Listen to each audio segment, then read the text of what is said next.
Hello everyone, I am Pankaj और मैं आज लेके आया हूँ कि फार्मास्यूटिक्स में आप पूरे सिलेबस को कैसे पढ़ के हर एक टॉपिक को समझ सकते हैं, क्योंकि आपका एग्जाम भी आ गया है, डेट होने वाला है। तो उसके लिए हम क्या करेंगे कि फार्मास्यूटिक्स में कुछ ऐसे टॉपिक हैं जो हम टॉपिक के बारे में सही से अगर समझ लेंगे तो उसको पढ़ने में आसानी होगी, जो हमारे मेन एग्जाम के लिए ज्यादा हेल्पफुल होगा।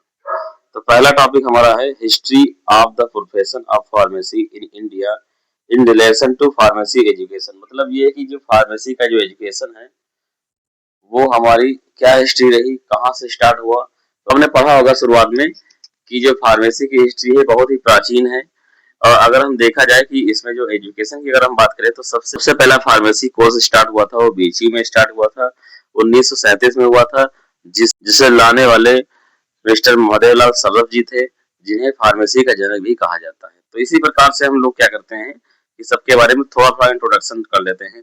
अब आते हैं सीधे इंडस्ट्री पे। तो इंडस्ट्री क्या थी कि पहले हमारे यहाँ थी नहीं, अब धीरे धीरे जाके मैन्युफैक्चरिंग स्टार्ट हुई। और आज के तौर पे अगर देखा जाए तो इंडिया जो है प्रोडक्शन के लेवल में टॉप थर्ड पे है।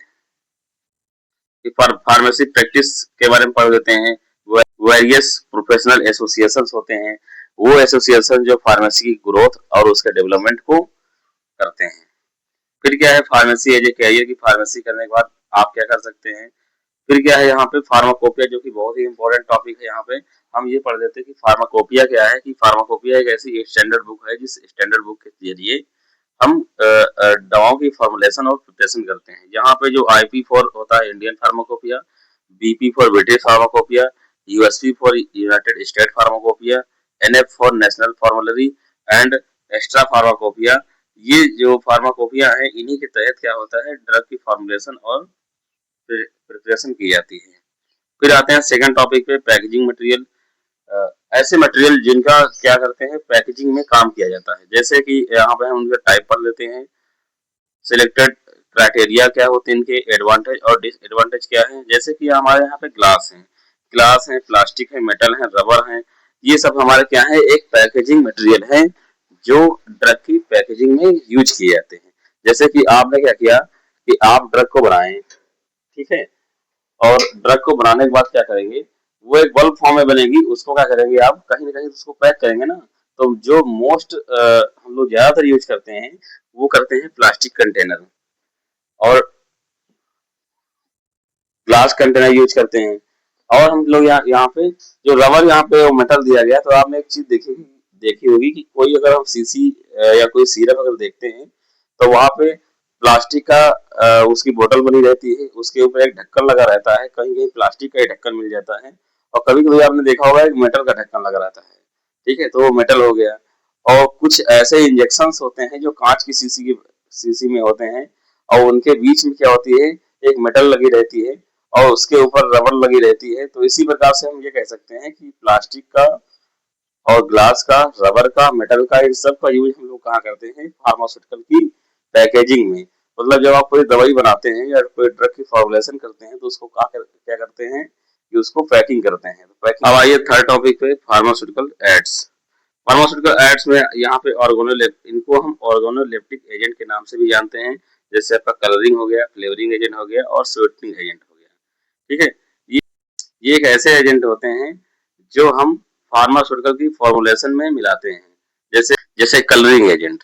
तो कलरिंग एजेंट हम इसलिए यूज करते हैं उसके नेचुरल कलर को छिपाने के लिए, और फ्लेवरिंग एजेंट इसलिए करते हैं उसके नेचुरल फ्लेवर को छिपाने के लिए, और स्वीटनिंग एजेंट इसलिए यूज करते हैं उसके नेचुरल टेस्ट को छिपाने के लिए।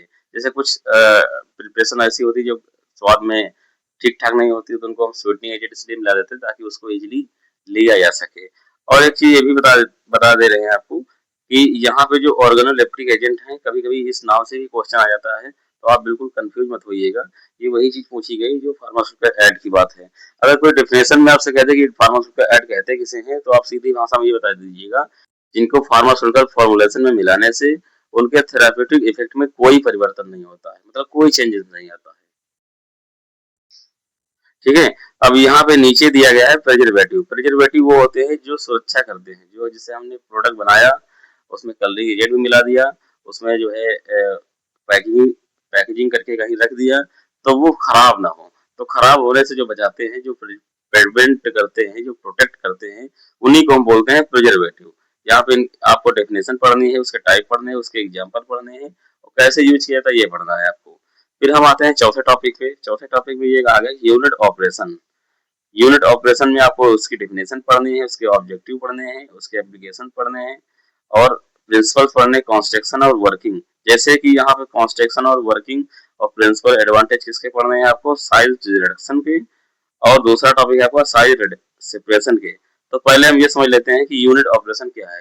देखिए कोई भी पार्टिकल है वो बल्क फॉर्म में होगा, उसको हम यूनिफॉर्मली ऑपरेट करेंगे। जैसे यहाँ पे हम साइज रिडक्शन में क्या करेंगे, हैमर मिल और बॉल मिल, ये दोनों इंपॉर्टेंट टॉपिक हैं आपके, आप इनको जरूर पढ़ लीजिएगा। जो हैमर मिल हमारा होता है वो क्या करता है, बड़े पार्टिकल को छोटे पार्टिकल में कन्वर्ट कर देता है, उनके साइज को रिड्यूस कर देता है, रिड्यूस मतलब कम करना। और यहाँ पे जो बॉल मिल है, ठीक ये भी वही काम करता है, ये भी क्या करता है, बड़े पार्टिकल को छोटे पार्टिकल में कन्वर्ट कर देता है, उनके साइज को रिड्यूस कर देता है।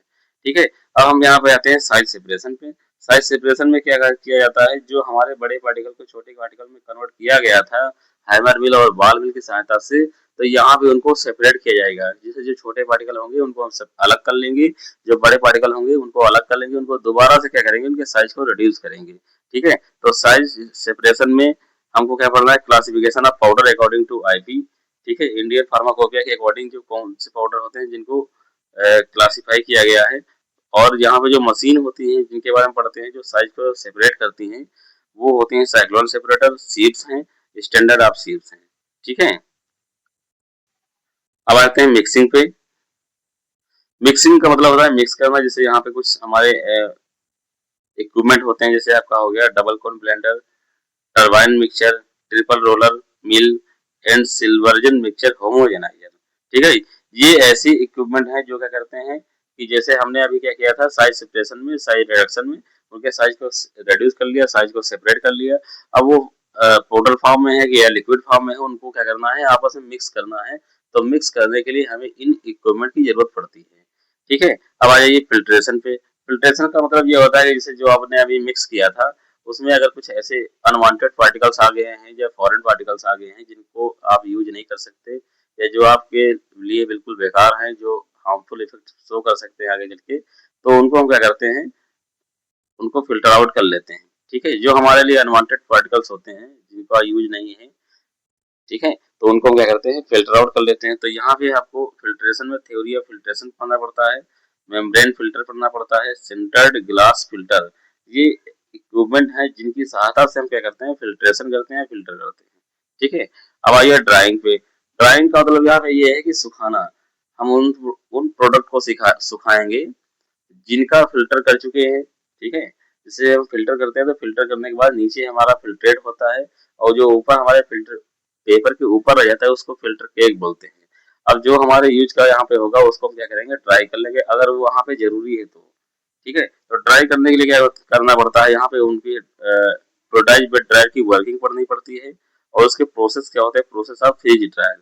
यहाँ पे दो इक्विपमेंट हैं, फ्लूइडाइज बेड ड्रायर और फ्रीज ड्रायर। ठीक है, अब आइए सीधे एक्सट्रैक्शन पे। एक्सट्रैक्शन में क्या क्या है, एक्सट्रैक्शन में आपको डेफिनेशन पढ़नी है, उसके क्लासिफिकेशन पढ़ने हैं, उसके मेथड पढ़ने हैं और उसके एप्लीकेशन पढ़ने हैं। ठीक है, अब हम आते हैं पांचवें टॉपिक पे जो कि टेबलेट है। टेबलेट क्या है, एक सॉलिड डोजेस फॉर्म है। और यहाँ पे दो टाइप की टेबलेट होती है, एक होती है कोटेड और एक होती है अनकोटेड। ठीक है, इनके वेरियस मॉडिफाइड टेबलेट के मेथड भी होते हैं जिसमें सस्टेन रिलीज आता है और एक्सटेंड रिलीज आता है, फास्ट डिजोल्विंग और मल्टी लेयर एक्सेट्रा, ये सब आते हैं। ठीक है, तो कोटेड और अनकोटेड एक लाइन में समझ लेते हैं।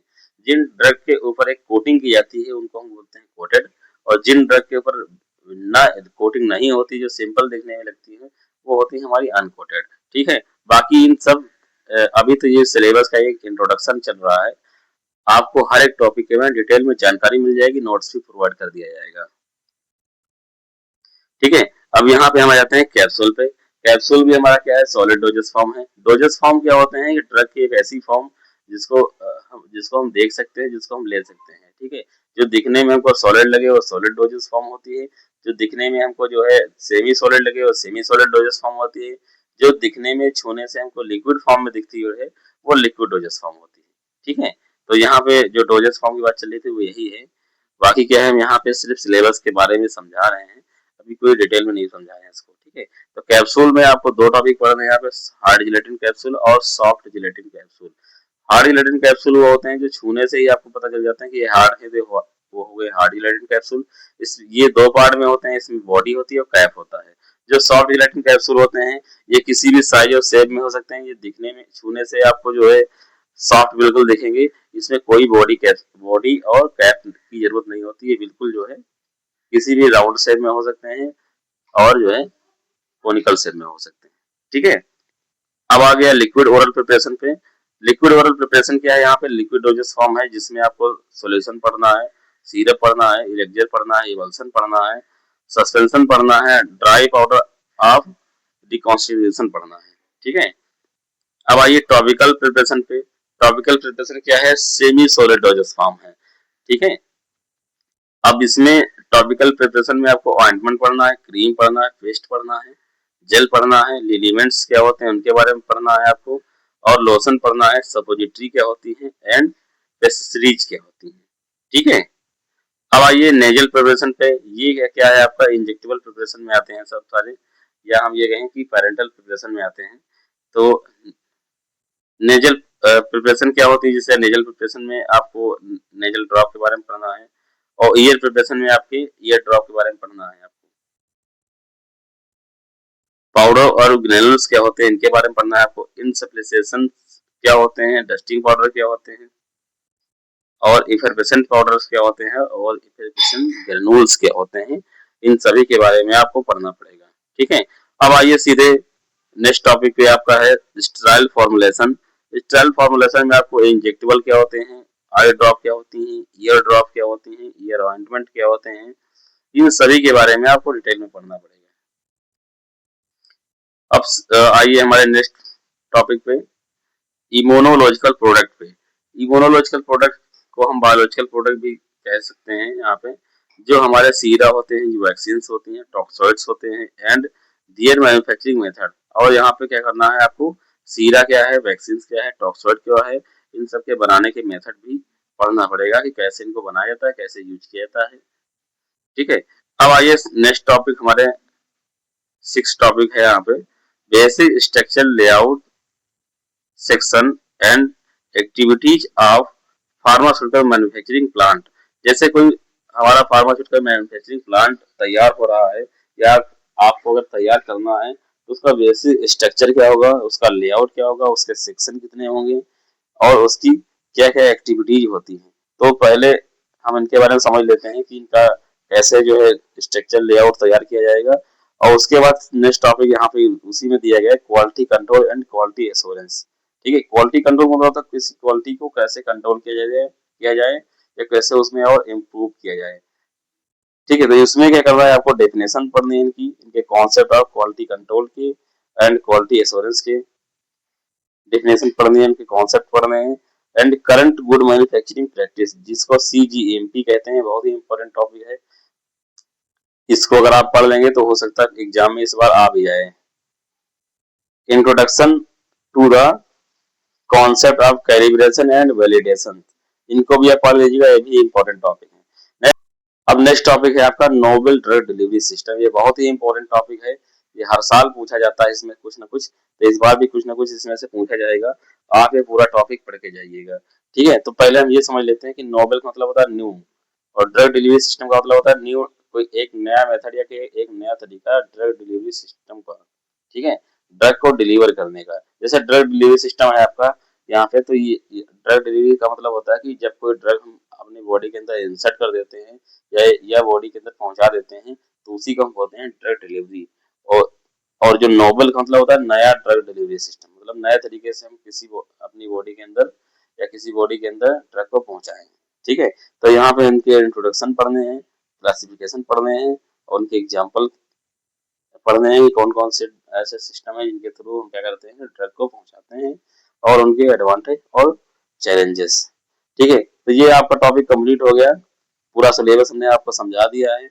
अगर आप एक बार इस वीडियो को देख लेंगे, इसको समझ लेंगे, तो हो सकता है आप जब रिवाइज करने बैठेंगे या दोबारा इस सब्जेक्ट को पढ़ेंगे तो चीजें आपको जल्दी क्लियर हो जाएंगी, तो जल्दी समझ में आएंगी।